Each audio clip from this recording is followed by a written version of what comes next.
টাকা এমন একটা জিনিস যেটা পাওয়ার জন্য মানুষ নিজের জীবনটা উজাড় করে দেয়। মানুষ বলে যে টাকায় সবকিছু হয় না, কিন্তু সত্যি তো এটাই যে বর্তমানে টাকা ছাড়া মানুষের কোনো অস্তিত্ব নেই।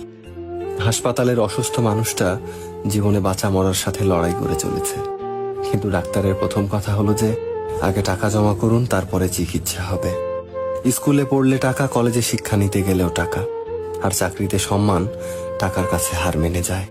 কোথাও গেলে টাকাটাই সবার আগে দরকার হয়। টাকা থাকলে মানুষ মানুষকে মানুষ ভাবে। টাকা ছাড়া মানুষটা যতই সৎ সহজ ভালো মানুষ হোক না কেন, সমাজ সে মানুষটাকে অবহেলা করতে শুরু করে।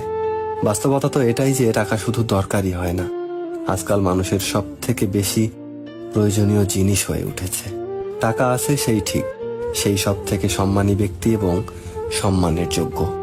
আর যার কাছে টাকা নেই, তার সত্যিগুলোকেও খুব সহজে মিথ্যে বানিয়ে দেওয়া যায়।